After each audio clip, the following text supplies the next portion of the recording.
کہ اگر مشکلات سے نجات چاہتے ہو، اگر تکلیف سے نجات چاہتے ہو، اگر ظلمات سے، اندھیرے سے، ڈارکنس سے نجات چاہتے ہو تو کیا کرو؟ اللہ کی ولایت کے سائے میں آ جاؤ، اللہ کو بھی مانو، ورسولہ، نبی کو بھی مانو، والذین آمنوا الذین یقیمون الصلاۃ ویؤتون الزکاۃ وہم راکعون، حالت رکوع میں زکوٰۃ دینے علی کو بھی مانو۔ لیکن اب گفتگو کل والی، مانتے تو ہم زباں سے بہت ہیں، ماشاءاللہ زبان سے جتنے شیعہ ہیں، جتنے سنی ہیں، سب مولا علی کو مانتے ہیں۔ کوئی شیعہ ایسا نہیں، کوئی سنی بھائی ایسا نہیں جو زبان سے کہے ہم علی کو نہیں مانتے۔ زبان سے تو سب مانتے ہیں، مگر ماننا کیسا ہے؟ کل آپ نے سنا 50-50 والا کام نہیں چلے گا۔ ہم کس انداز سے مانتے ہیں؟ ہم اس انداز سے مانتے ہیں کہ 10% مولا کی اطاعت کر لی، 90% دوسروں کی اطاعت کرتے ہیں۔ اگر مولا کو صحیح 100% مانو گے، یعنی 100% اطاعت کرو گے، تب تمہیں مشکل سے نجات ملے گی۔ یہ 50%، 20%، 30% سے کام نہیں چلے گا۔ ہماری زندگی کا ماحول یہ ہو چکا ہے کہ ہم سب کو خوش کرنا چاہتے ہیں، اس کو بھی خوش کریں، اس کو بھی خوش۔ البتہ میں یہ بات بھی کہتا چلوں، آپ یہ نہ کہیے گا کہ مولانا صاحب نے یہ عجیب غریب پیغام دیا کہ سب سے لڑتے رہو۔ میں کوئی لڑائی کا پیغام نہیں دے رہا، حدیث ہے، روایت ہے کہ مومنین کو خوش کرو، انسانوں کو خوش کرو، بلکہ حیوانوں کو خوش کرو، بلکہ درختوں کو خوش کرو۔ حدیث ہے، روایات ہیں کہ مومن بھائی کو خوش کرو، بہت ثواب ہے۔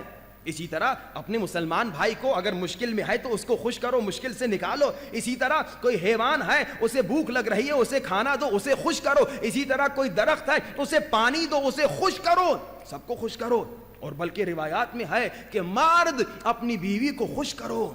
اتنی عبادت ہے، اتنا ثواب ہے کہ آپ تصور نہیں کر سکتے۔ اپنے بچوں کو خوش کرو، اپنی بیٹی کو خوش کرو، اپنے بیٹے کو خوش کرو، اپنے ماں باپ کو خوش کرو۔ کئی حدیثیں، کئی روایات ہیں، مگر یاد رکھنا، جہاں تمہارے دوست کی خوشی، جہاں تمہارے بھائی کی خوشی میں، جہاں تمہاری بیوی کی خوشی میں، جہاں تمہارے بچے کی خوشی میں، جہاں تمہارے ماں باپ کی خوشی میں اللہ کی ناخوشی ہے، وہاں بچے کو خوش نہیں کرنا، وہاں بیوی کو خوش نہیں کرنا، وہاں خدا کو خوش کرنا ہے۔ بیوی کو راضی رکھو، دوست کو راضی رکھو، اسی طرح ماں باپ کو راضی رکھو، بچوں کو راضی رکھو، پڑوسیوں کو خوش رکھو، مگر یہ دیکھنا خوشی کا معیار یہ ہو کہ خدا خوش ہو رہا ہے اس کام سے، نبی خوش ہو رہے ہیں اس کام سے، علی خوش ہو رہے ہیں اس کام سے۔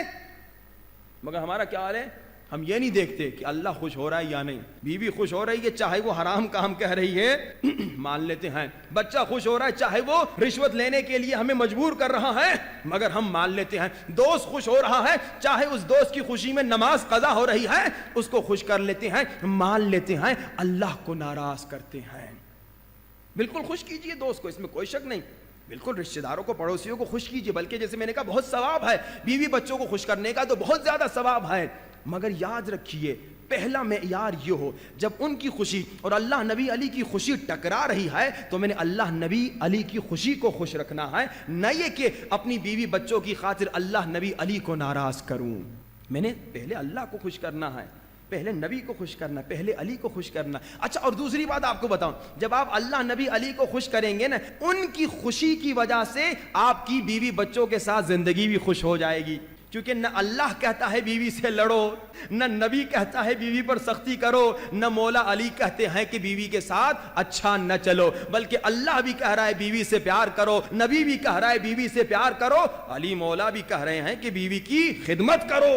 ایک عجیب و غریب روایت ہے، ایک مرتبہ اللہ کے رسول آ گئے، اللہ کے رسول نے دیکھا مولا علی بی بی زہرا کی مدد کر رہے ہیں اور عمل سے بتا رہے ہیں آپ بھی گھر میں اپنی بیویوں کی مدد کیجئے، اس میں کوئی گناہ نہیں، اس میں کوئی حرج نہیں، مگر جو نظر آیا بیوی کی خاطر، بیوی کہتی ہے میں شادی میں جانا چاہتی ہوں، وہاں پر مکس شادی ہے، میک اپ کر کے بھی جاؤں گی۔ اب بیوی جب اصرار کرتی ہے تو میاں کہتا ہے اگر بیوی کو منع کروں تو بیوی ناراض ہو جائے گی، مگر جب یہ مرد اپنی بیوی کو ایسی شادی میں جانے کی اجازت دے رہا ہے جہاں پر مکس شادی ہو رہی ہے یا جہاں پر یہ میک اپ کر کے جا رہی ہے اور وہاں پر نامحرم آ رہے ہیں یا نامحرم ریکارڈنگ کر رہے ہیں یا نامحرم فوٹو نکال رہے ہیں تو یہ شخص اپنے اس عمل سے خدا کو بھی ناراض کر رہا ہے, نبی کو بھی ناراض کر رہا ہے, علی کو بھی ناراض کر, اور نقصان بھی خود اس کا ہی ہوگا. اسی کی بیوی کی ویڈیوز اور تصویریں نکال کے لوگ پتہ نہیں کہاں کہاں آج کل یہ بنا دیتے ہیں اور لگا دیتے ہیں, تو اسی کی بیوی بیٹی کی تصویریں پوری دنیا میں پھرتی رہیں گی. یعنی نقصان تمہارا ہے اگر تم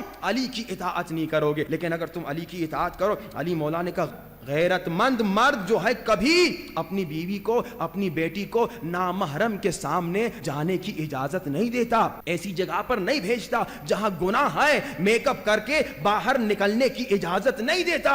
اگر آپ علی کی اطاعت کریں گے, اگر نبی کی اطاعت کریں گے تو مشکل آپ کی ختم ہوگی. اگر چاہتے ہو مشکلات ختم ہو تو در علی پہ آ جاؤ. اور ہم نے ایک مشکل پر گفتگو کا وعدہ کیا کہ شروع کریں گے اور انشاءاللہ ان 5 دنوں میں گفتگو کریں گے, وہ ہے نفس امارہ. یہ نفس امارہ بڑا خطرناک ہے. یہی نفس امارہ زندگیوں کو تباہ کرتا ہے, یہی نفس امارہ ذلیل و خوار کرتا ہے, یہی نفس امارہ آپ کی تمام دنیا کی خوشیوں کو تباہ کرتا ہے. اور اللہ کے رسول نے فرمایا لوگوں نفس امارہ سے جنگ جہاد اکبر ہے. ایک شخص تھا جنگ سے واپس آ رہا تھا, خون بہ رہا ہے پورے بدن سے, زخمی ہے. اللہ کے رسول نے کہا مرحبا تو جہاد اصغر کر کے آ رہا ہے, ابھی تم نے جہاد اکبر کرنا ہے. وہ حیران ہو گیا, کہا یا رسول خدا میں اپنی جان دینے گیا تھا, ٹکڑے ٹکڑے ہو کر آیا ہوں, بدن سے خون بہ رہا ہے, اگر یہ جہاد اصغر ہے تو جہاد اکبر کیا ہے؟ اللہ کے رسول نے فرمایا جہاد اکبر اپنے نفس سے لڑائی ہے. اپنا نفس جو تمہیں گناہ کی طرف لے جاتا ہے, اپنا نفس جو تمہیں برائی کی طرف لے جاتا ہے, اپنا نفس نفس امارہ جو تمہیں حرام پیسے کی طرف لے جاتا ہے. قاضی شرح کون تھا؟ قاضی شرح وہ تھا جب اس کے پاس یزیدی فوجی آئے اور انہوں نے کہا لکھ دے کہ حسین واجب القتل ہے, قاضی تھا نا, تو اس نے سب سے پہلے پتھر اٹھا کے اپنی پیشانی پہ مارا. ارے کمبختوں میں کیسے لکھوں حسین واجب القتل ہے, زہرا کا لال ہے, نبی کا نواسہ ہے. تو نفس امارہ آ گیا. یزیدیوں نے کہا ٹھیک ہے تمہاری مرضی, یہ پیسے ہم کسی اور قاضی کو دے دیں گے, کوئی اور لکھ دے گا. اب نفس امارہ آ گیا, اندر بیٹھا ہوا تھا, ایکٹیو ہو گیا. نفس امارہ نے کہا ارے یہ تو حسین کو ویسے ہی قتل کرے گا یزید, تمہارا نقصان یہ ہوگا کہ یہ پیسے تمہیں نہیں ملیں گے, یہ پیسے کسی اور کو چلے جائیں گے. اب دیکھیے کتنی مرتبہ ہماری زندگی میں ایسا ہوتا ہے کہ بھائی کسی کے پاس کوئی آ جاتا ہے, کہتا ہے یہ رشوت لیجئے, فلاں غلط کام کے لیے سائن کر لیجئے.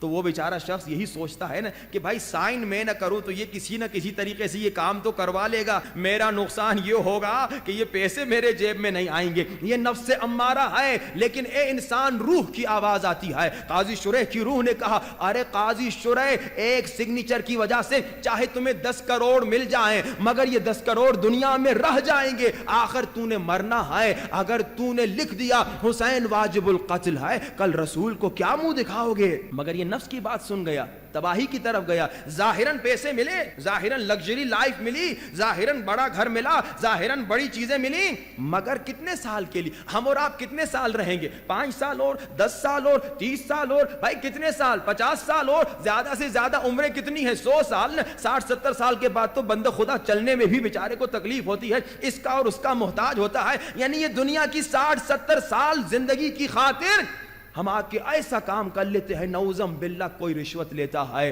کوئی بزنس میں خیانت کرتا ہے, کوئی حرام کرتا ہے, تھوڑی دیر کی لذت کی خاطر نفس امارہ کی آواز جو سنتا ہے وہی تباہی کی طرف جاتا ہے. مگر تاریخ نے ایک اور شخص بھی بتایا جس کا نام حضرت حر علیہ السلام ہے. اچھا حر کی زندگی ہم بڑی آسانی سے کہہ جاتے ہیں کہ حر نے توبہ کی, حر حسینی بن گیا, علیہ السلام بن گیا. نہیں, اتنا آسان پروسیس بھی نہیں تھا. تھوڑی دیر تصور کیجئے, آپ بلینر ہیں, جتنے بیٹھے ہوئے آپ کھرب پتی ہیں, کوئٹہ کے کھرب پتی لوگ ابھی آپ یہاں میرے سامنے بھی. تھوڑی دیر تصور کیجئے, بڑے بڑے بنگلوز, بڑے بڑے گھر, سوئٹزرلینڈ میں آپ کے ویلاز, لنڈن میں آپ کے گھر. ویسے ہوتے تو نواز شریف کے علاوہ کسی کے پاس اتنی چیزیں نہیں ہیں, مگر تھوڑی دیر تصور کیجئے یہ ساری چیزیں آپ کے پاس ہیں. تھوڑی دیر کے لیے اچانک آپ کو بتایا گا یہ سب چھوڑو, یہ سب یزیدی مال ہے, یہ سب یزیدیت ہے, یہ سب یزید کا مال ہے, چھوڑ دو. اگر تمہیں حسین کی طرف آنا ہے بڑے بڑے گھر چھوڑ دو, بڑے بڑے ویلاس چھوڑ دو, بڑی بڑی گاڑیاں چھوڑ دو, یہ جو مزے مزے کے کھانے کھاتے ہو ان سب کو کھانا چھوڑ دو. اب یہ سوچئے کیا آسان منزل ہے کہ آپ اچانک سے چھوڑ سکتے ہیں. مگر حور نے اچانک سے چھوڑ دیا. پوری رات سوچ, یہاں نفس کی آواز آ رہی, نفس سے امارہ کہہ رہا ہے حور حسین کے پاس پیاس ہے, حور حسین کے پاس بھوک ہے, حور حسین کے پاس قتل ہے, حور حسین کے پاس جائے گا, یہ ساری چیزیں لے لی جائیں گی, یہ گھر چلا جائے گا, یہ پیسہ چلا جائے گا, یہ دنیا چلی جائے گی, یہ لگژری لائف چلی جائے گی, قتل ہو جائے گا, مارا جائے گا. آج یہ ہوتا ہے یا نہیں؟ حق کی بات جب کوئی کہنا چاہتا ہے, کیا یہ خیال ذہن میں آتا ہے یا نہیں؟ جب آپ نصیحت کرنا چاہتے ہیں, جب آپ امر بالمعروف کرنا چاہتے ہیں, نفس امارہ آ کے کہتا ہے یا نہیں, ارے چھوڑ دو, اگر یہ کام کرو گے تو بھائی مشکلات ہوں گی, امر بالمعروف کو چھوڑ دو. ارے حسین نے قربانی دی امر بالمعروف کے لیے, مگر آج ہم کہتے چھوڑ دو, نقصان ہو جائے گا. بس یہی نفس امارہ کا خیال حور کے پاس آیا, حور چھوڑ دے, نقصان ہو جائے گا, حسین کے پاس نہ جانا, حسینی نہ بننا. مگر روح کی آواز آئی, اے حور کتنے سال دنیا میں رہو گے, اے حور آخر تو مرنا ہے, اے حور جب مرو گے 70 سال کے بعد وہ ابدی زندگی ہے, یہ دنیا 70 سال ہے, وہ والآخرۃ خیر و ابقا, وہ ابدی حیات ہے, وہ ابدی زندگی ہے, تو 70 سال کی خاطر ابدی زندگی تباہ کرنا چاہے. کہا میں یہ نہیں کر سکتا. پھر روح نے کہا, اے حور کیا تو بھول گیا جب حسین نے کہا کہ تیری ماں تجھ پر روئے تو چپ ہو گیا, اور تو نے کہا حسین میں تیری ماں کو کچھ نہیں کہہ سکتا. اے حور جس کی ماں کو تو کچھ نہ کہہ سکا اس کو تو شہید کرے گا, جس کا کلمہ پڑھ رہا ہے محمد رسول اللہ, اس کے نواسے کو تو شہید کرے گا. حور نے روح کی آواز سنی, نفس کو شکست دی. تو حور علیہ السلام, آسان پروسیس نہیں تھا, بہت مشکل پروسیس تھا, اور حور بھی کوئی معمولی گنہگار نہیں تھا. کیا ہم میں سے کوئی ہے جو بی بی زینب کو جس نے رلایا ہو؟ عام طور پر تو نہیں ہے, البتہ کچھ اعمال ہیں جس کی وجہ سے بیوی کو دکھ ہم دیتے ہیں نعوذ باللہ, لیکن ظاہراً ہم لوگوں نے بی بی زینب کو نہیں رلایا.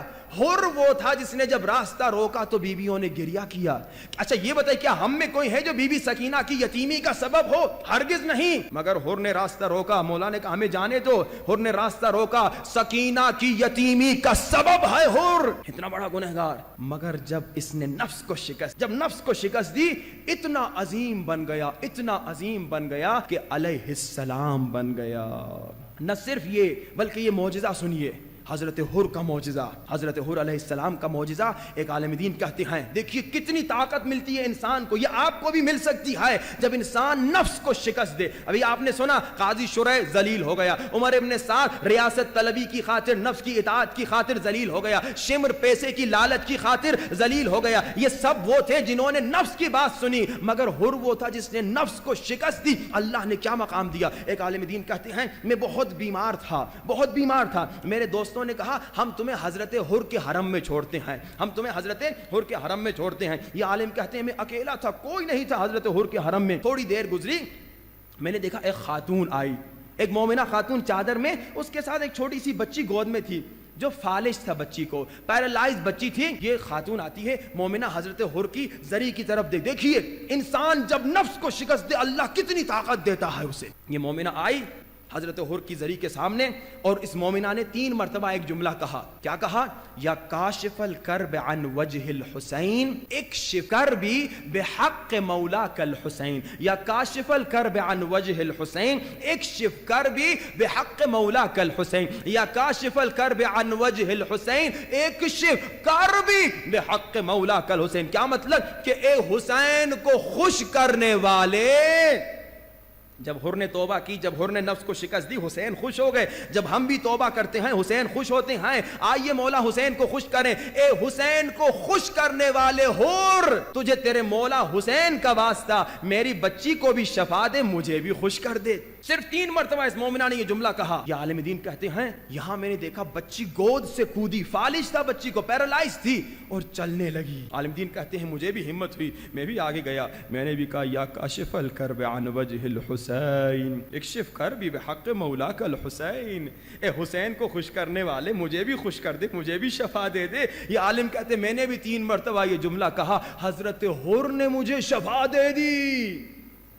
کوئی امام زیادہ نہیں ہے, کوئی سید زیادہ نہیں ہے, کوئی نبی زیادہ نہیں ہے. یزیدی لشکر کا سپہ سالار تھا, مگر جب توبہ کی, جب نفس کو شکست دی, جب روح کی بات سنی, جب مولا حسین کی عمل سے اطاعت کی, اتنی طاقت مل گئی, آج بیماروں کو شفا دے رہا ہے.